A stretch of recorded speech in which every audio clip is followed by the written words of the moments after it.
করি আমরা। মানে এখন তো শীতকাল, তাতেই অবস্থা জলের। বর্ষাকালে তো কিছু বলা, মানে এখানে যে কত টোটো উল্টায়, কত বাইক ডুবে যায়, বলার কিছু নেই। আর এই রাস্তা, এই সমস্যা অনেক পুরনো সমস্যা। এই সমস্যা কবে আমরা সমাধান পাবো তার কোনো আমরাও জানি না যে কবে পাবো। কিন্তু এটা বলতে পারি যে প্রতি বর্ষাকালে এখানে প্রচুর রকমের অ্যাক্সিডেন্ট হয়, প্রতি বর্ষাকালে। হ্যাঁ, অনেক সময় বাচ্চারা স্কুল থেকে ওকে একা আসতে হতে হয়, তখন তো খুব টেনশনে হয়। এখানে ওকে টোটো করেই আসতে হয়, এই রাস্তায় টোটো ছাড়া কেউ যাতায়াত করে না। আর যে কোনো মুহূর্তে টোটো উল্টে যেতে পারে যা রাস্তাঘাটে। এটাই তো আমারও প্রশ্ন। এটাই সামনে থানা, কী করে থানার সামনে যদি এরকম হয় তাহলে ভাবুন, আর কিছু বলার নেই আমার। না, একদমই না, কোনো দিনই না। আমরা প্রচণ্ড টেনশনে থাকি যখন একা ফেরে। আমার সাথে পিলে বাইক নিয়ে আমি জানি কাটিয়ে আনতে পারি, কিন্তু যখন ও একা ফেরে তখন সত্যি একদম 12 মাস। এইটা ঘটনাটা 12 মাসে। বর্ষাকালে আরও বাজে অবস্থা হয়ে যায়, বর্ষাকালে আরও বাজে অবস্থা হয়েছে। নাহলে দেখুন এখন তো কোনো, আজ লাস্ট 1 সপ্তাহ 10 দিন কোনো বৃষ্টিই হয় না, তাতেও এই অবস্থা। নর্দমা পরিষ্কার হয় না, নিকাশি ব্যবস্থা, হাওড়ার নিকাশি ব্যবস্থা জঘন্য। কোটপাড়া, কমিউনিস্ট স্কুল লেন, কৈবর্তপাড়া সবসময় জলের তলায় থাকে। আর একটু নর্দমা জাম হয়ে গেলে, এখনও শীতকালেও ওই পাড়াগুলো ঢুকে দেখবে যখন একটু মানে ওই নিকাশি ব্যবস্থার জন্য জল চলে আসে।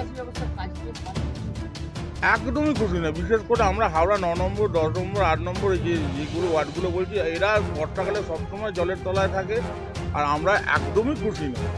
আমরা বলে বলে রাস্তা অবরোধ, এর আগে অনেক গল্প, অনেক নাটক হয়েছে, কিন্তু আখেরে লাভ কিছু হয়। আমার নাম সিদ্ধার্থ পাল। वो तो ही है, माने ये आपका गड्ढा गुड्डी है, गाड़ी चलाने लायक नहीं है, नीचे ऊपर करता आप लोग है। बैठ के जाते हैं, कितना तकलीफ होता है? बहुत तकलीफ होता है, नहीं तकलीफ नहीं है, बहुत तकलीफ हो रहा है। लगता है कि खाना अंदर से बाहर आ जाएगा, इतना इसका तकलीफ है। जब तक हर दम है, आज से नहीं पानी जमा, 24 घंटे पानी ही रहता है। कभी पैसा ये बनता काहे नहीं है? बनना चाहिए ना भाई, पैसा ले रहो, फ्री में तो काम नहीं करो। गाड़ी वाला दे ही रहा है पैसा, सरकार तो ले ही रहा है। हाँ, वो तो देखते ही नहीं है। तो खाना को देखना चाहिए ना कि उसको सुविधा नहीं, उसको पैसा मिल रहा, अपना बना लिया चिकना चिकना, आपको चूल्हा भाड़ने चाहिए, उसकी क्या बात है? उसको आराम है ना, हम लोग को तो तकलीफ है। देखिए जा रहे कैसे এরকমই অবস্থা। বর্ষার শীত গ্রীষ্ম বলে কিছু নেই, সব সময় বর্ষা, জল জমে আছে, আসতে যেতে সব ভরে যাচ্ছে। রাস্তাঘাটে ড্রেন পরিষ্কার হয় না, ময়লা পুরো ভরে আছে। মানে যারা পরিষ্কার করছে তাদের কোনো দায়িত্ব নেই, ওখান থেকে একটু তুলে নিল, কাজ হয়ে গেল।